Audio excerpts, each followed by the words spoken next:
Welcome everybody to another edition of FBW Gaming. I am one of your hosts. I am Biscuit Weasel. Good to hope you get. Hi. And that's my buddy Flair.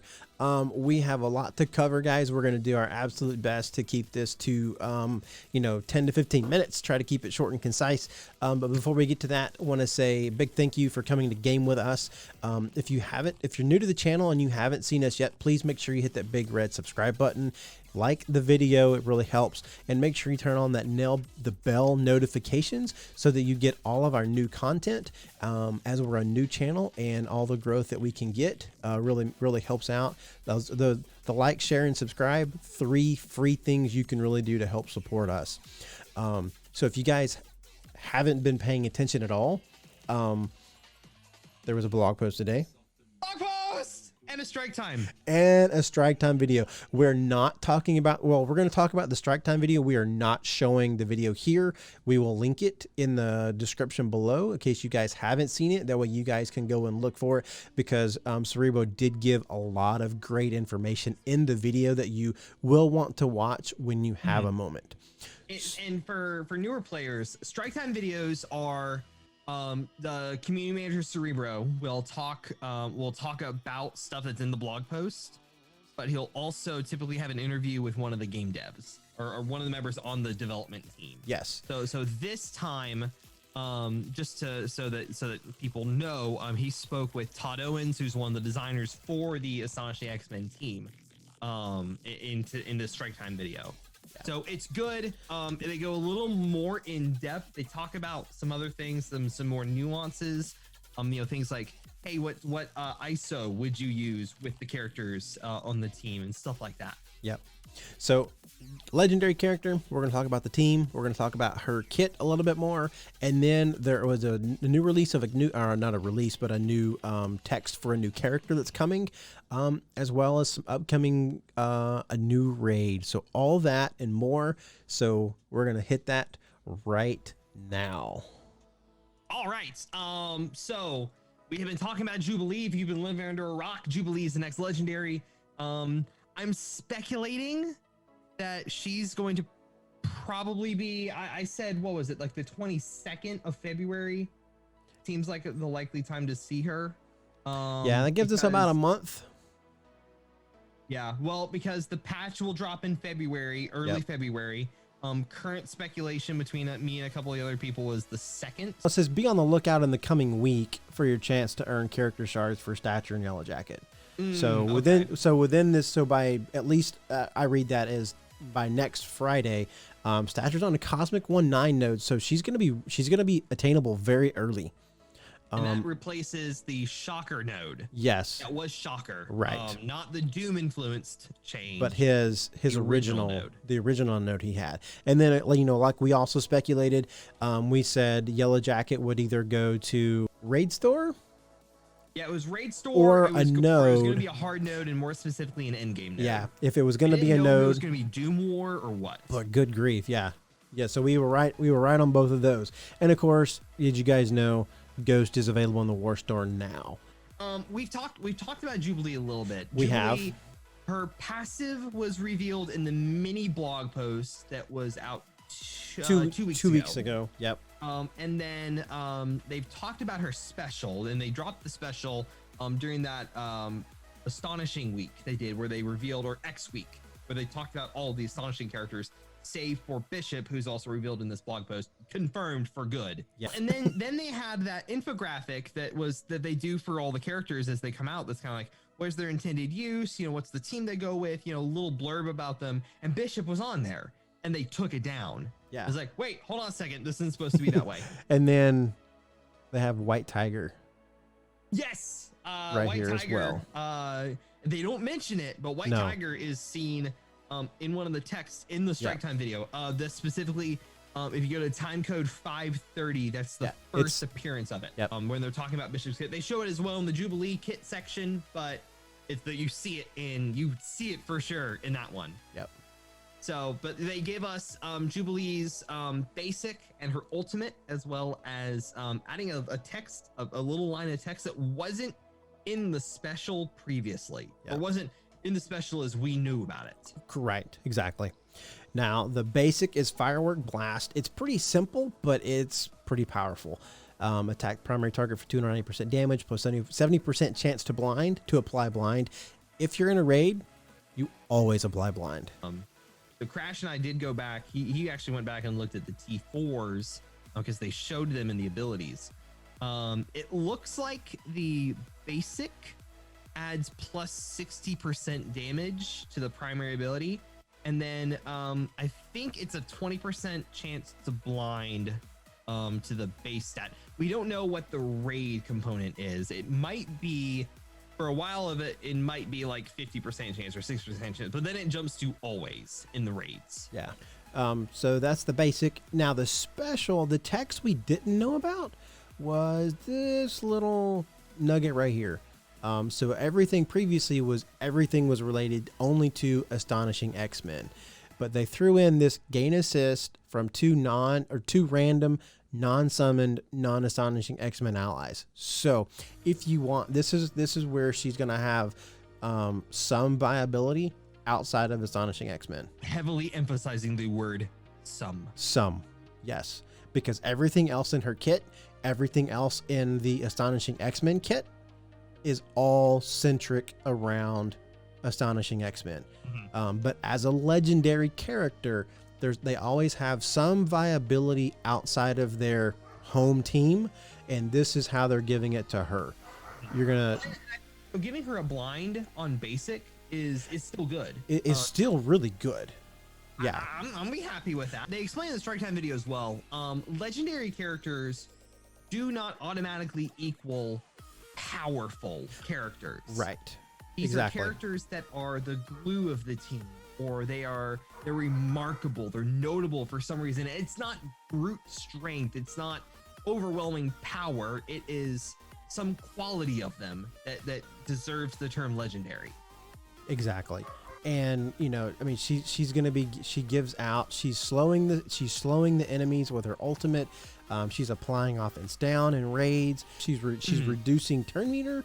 She's applying stun, and then you pair her with Iceman, who is applying slow. She's going to be giving out speed bar to Beast, who's going to help keep the team healthy and alive. So with Iceman, you pair Jubilee and Iceman together. They're going to be tossing slow back and forth, and then you're going to have Jubilee stunning characters. So you're going to have a lot of control. This team is really about control, which we've kind of seen that as a really big shift in the game.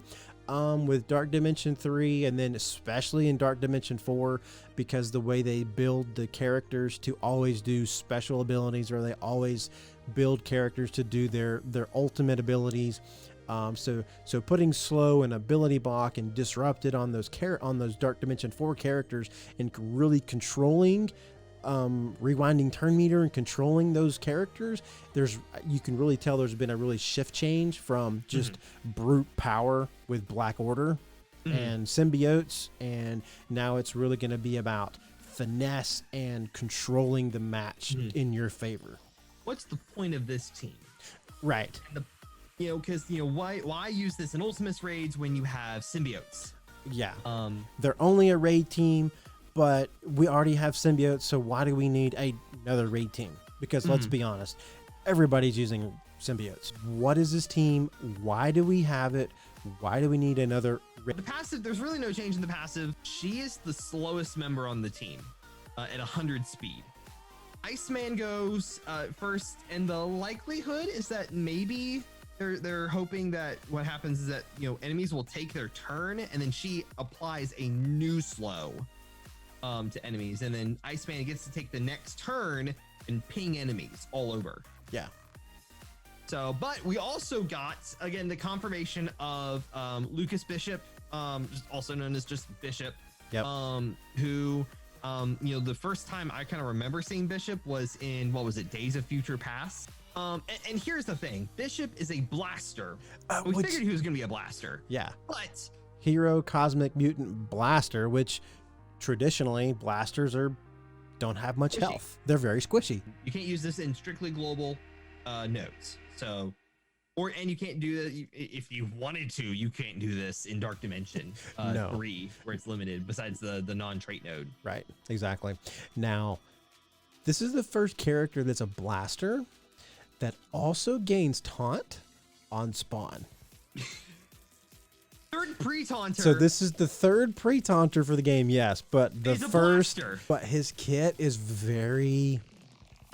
It's very strategic the way they've done it, and I kind of like it. It's fun. Yeah, it's a really fun kit. His basic, he clears counter on your primary target. He's going to be dealing damage. He gains 1 counter up to a maximum of 4, and his attack cannot be counterattacked. So even if the enemy has 2 or 3 stacks of counter, he's removing 1 counter, and he does his basic, and he can't be counterattacked.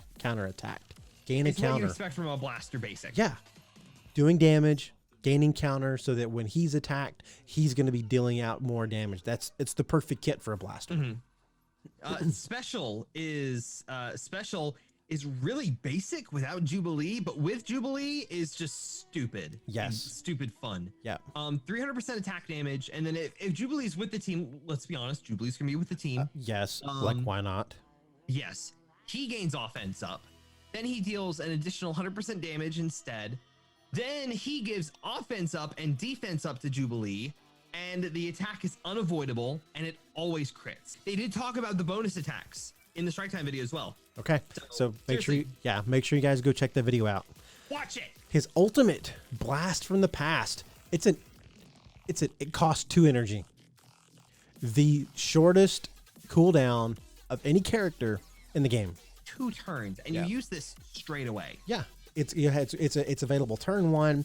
Attack primary and adjacent targets for 270% damage. If charged, attack for 540% damage instead. Which this charge is really important. Now his passive is pretty long, and this is where lots of text, and this is where Bishop is really going to shine, like premier shine. On spawn, if charged, gain regeneration and clear charged. On spawn, gain taunt and defense up. When he's attacked, he gains charged and he fills speed bar by 30%, then he clears taunt. At the end of his turn, if his health is greater than 80%, he gains taunt and plus 1 defense up to a max of 3. While this character has taunt, gain 20% damage reduction. Gain 100% chance to counterattack. In raids, when an ally Astonishing X-Men ally drops below 50%, he gains taunt and defense up. In raids, while this character has offense up, he gains 20% damage. His charged, when he has charged, he's dealing 540% damage. And if you look at his special, if Jubilee's an ally, he's gaining offense up there. He's doing, and then his ultimate, he's going to be ulting all the time. And when he's attacked, he's gaining, every time he's hit, he's gaining 30% speed bar. The kits of the team are starting to come together. Yes. Jubilee gives speed bar to Beast whenever someone falls below 50% health. Beast heals twice for Astonishing X-Men. Yeah. And then he gives his ultimate, and he gives its speed and offense up. Speed, offense up, and then I think some regeneration. Defense up or ability energy? Yeah, ability energy. Yeah.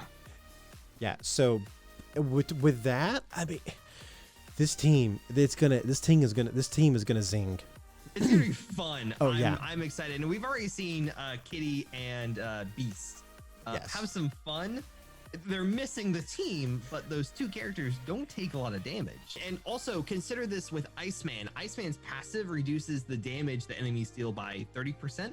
Yep. So you're talking while in raids, Bishop is getting 50% less damage. Then you add defense up, which is a flat 50%. Yep. I don't know how the damage calculation is done, but we're going to go ahead and assume it's going to be a stupid amount. Total amount of like 75%. Yeah. So he's only taking a quarter of the damage. Right. And he's a blaster. Of the massive news is we have a new raid coming to the game. So it's going to put our alliance and the entire roster to the test. Read it or sections.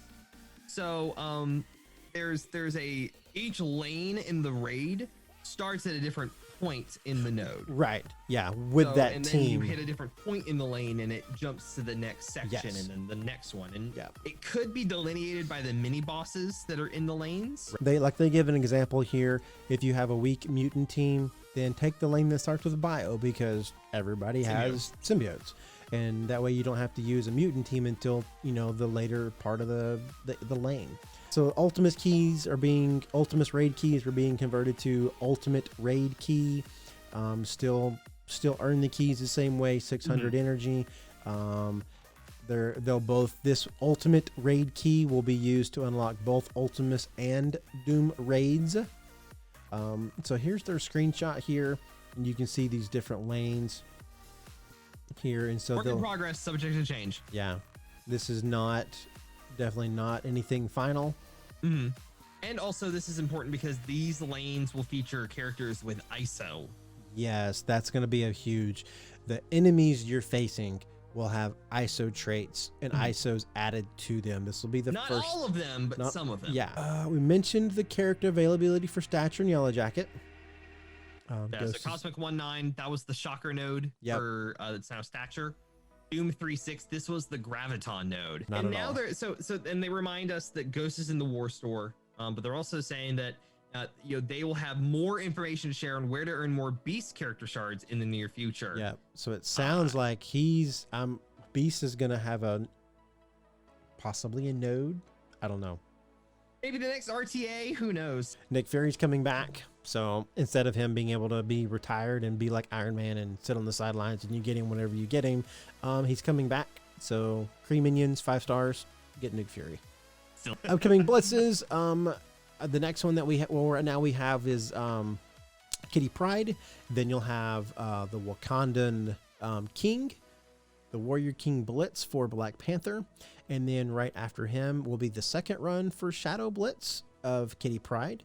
So make sure as a 45 shard unlock, if you do both events free to play, you will get an unlock.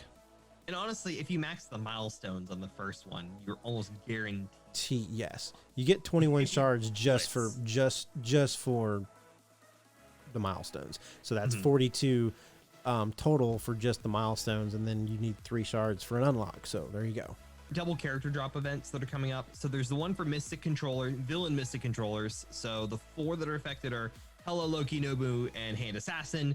You pick basically 3 of those, and that makes up the other 2 being Mordo in the raid store and Ronin in the raid store. Ronin's in the raid, yeah. And then after that, there's a Shield members double shard drop rewards, and then they're also doing AIM, which there's only 3 in there now. Yeah. But remember, guys, 2 times 0 is still what, Flair? 2 times 0 is 0. 0. 1 plus 1 is 2. 2 plus 2 is 4. Maths. But 2 times 0 is 0. 2 times 0 is 0. Yeah. Guys, don't just watch our video. Go and watch the Strike Time video. It's 20 minutes. It is definitely worth going to watch, especially the interview between Cerebro and the team engineer. We're continuing on our path here, guys. So thank you for gaming with us. If you haven't yet, make sure you subscribe to the channel, like the video, share it with your friends, share it with your alliance mates. Guys, we wouldn't be here without you guys. So thank you guys so very much for everything you do for us. Hope you enjoyed the video. And until next time, guys, we will see you on the flip side.